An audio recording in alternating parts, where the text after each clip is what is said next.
on behalf of all the recipients of this noble scholarship, I would like to say thank you, because for me personally, a huge load has been removed from my back, so I can actually get a good night rest. And believe me, this scholarship has done so much for me. So I can actually think on school and not stress myself anymore. So thank you again once more. So why is Orlando no longer stressing? That's because his struggle to pay for his education has eased. And he's not the only one.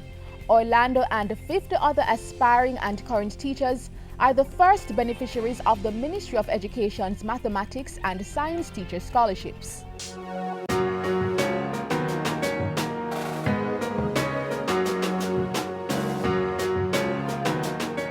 It's no secret.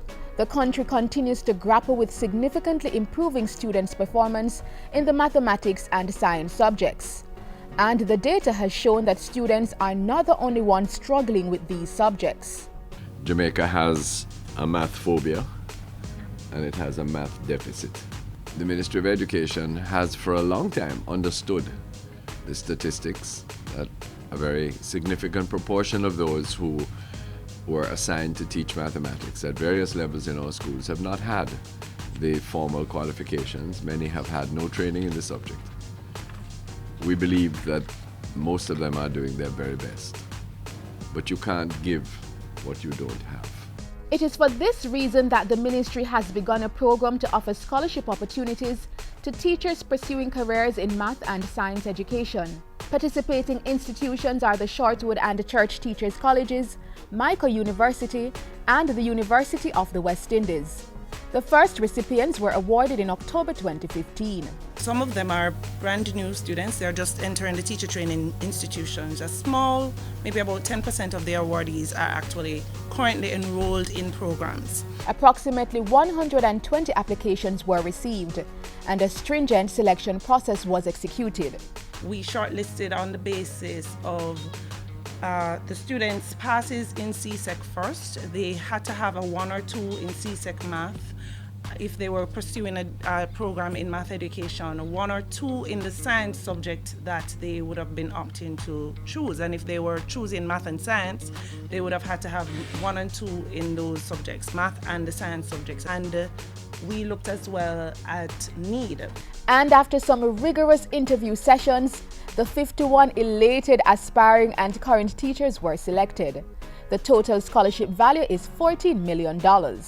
42 will receive full tuition, 4 will receive tuition and boarding, and 5 will receive partial funding, which will be about 50% of their tuition. And among the 51 teachers, 1 was sponsored by financial entity Jamaica National Building Society. Their task now is simply to apply their studies and maintain a B average to continue receiving the scholarship on an annual basis. They will also be bonded to the Ministry of Education at the end of their tenure. Accept willingly, not as a heavy yoke, the bond that you will sign. One of the important features is that we will be requiring that they agree from the outset to allow the ministry to place them in the schools we believe need their support. There are certain schools we know in certain areas where there's a particular gap in terms of qualified math and science teachers, and we would want those schools to be able to benefit from the what we know will be the expertise that they will gain over the period of their training. The Ministry of Education's Mathematics and Science Teacher Scholarship Program, a strategic move towards developing our teachers so that they can achieve greater outcomes among our students. What we must do is therefore to train and incentivize those of you who wish to teach mathematics and science, and those among you who have the ability, both the head and the heart. Encourage those of your peers who you think might be interested to rope in as well. We need all the help in mathematics that we can.